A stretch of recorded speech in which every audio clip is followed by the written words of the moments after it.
Hello everyone, నేను మీ doctor లక్ష్మీరావుని ఎండి Ayurveda.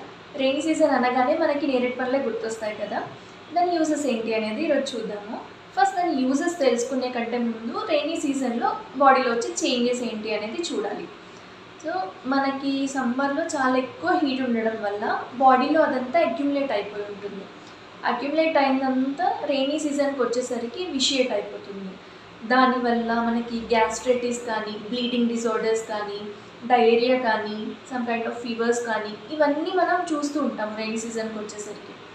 So ఇవన్నీ తగ్గించడానికి, ఇంకా క్లౌడ్స్ కూడా ఎక్కువగా ఉంటాయి కదా, దానివల్ల లేజీగా ఉండడం, మనకి కొంచెం ఇండైజెషన్ ప్రాబ్లం ఉండడం, అంటే కఫం కూడా ఇంక్రీజ్ అవుతుంది.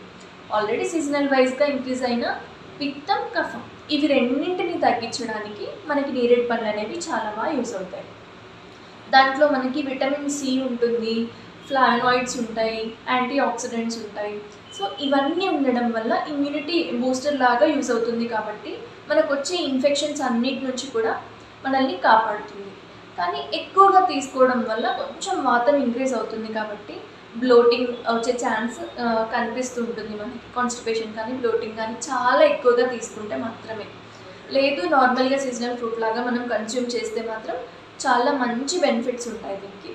సో ఒక్క ఫ్రూట్లోనే కాకుండా మనం సీడ్స్ సపరేట్గా తీసుకున్నాం అనుకోండి, అంటే డ్రై చేసి పౌడర్ లాగా తీసుకుంటే డయాబెటీస్లో చాలా బాగా యూజ్ అవుతుంది ఇది.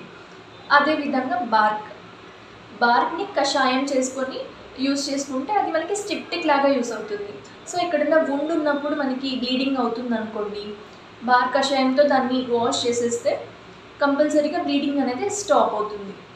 సో మనకి ఫీమేల్ గైనకలాజికల్ ప్రాబ్లమ్స్లో వచ్చే మెనోరేజియా లాంటి కండిషన్లో కూడా దీన్ని మనం యూజ్ చేసుకోవచ్చు.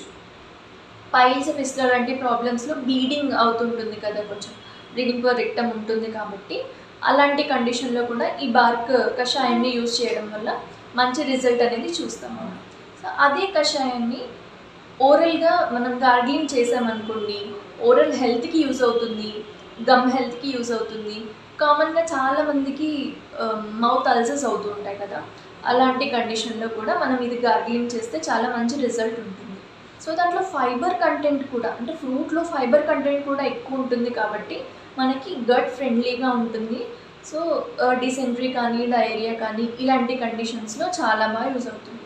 సో మొత్తానికి మన డైజెస్టివ్ సిస్టమ్ని కరెక్ట్ చేయాలన్నా, సర్క్యులేటరీ సిస్టంలో నేను చెప్పే ప్రాబ్లమ్స్ని కరెక్ట్ చేయాలనుకున్నా, ఎక్స్క్రీటరీ సిస్టమ్, దీనికి ఉన్న ఇంకో ప్రాపర్టీ ఏంటి అంటే పాలియూరియా, అంటే ఫ్రీక్వెంట్ యూరినేషన్ కండిషన్లో యూరిన్ ప్రొడక్షన్ని డిక్రీజ్ చేయడానికి మనకి నేరేడు పండు అనేది చాలా బాగా యూజ్ అవుతుంది. ఇలాంటి ఇన్ఫర్మేషన్ కోసం ఛానల్ని సబ్స్క్రైబ్ చేసుకోండి.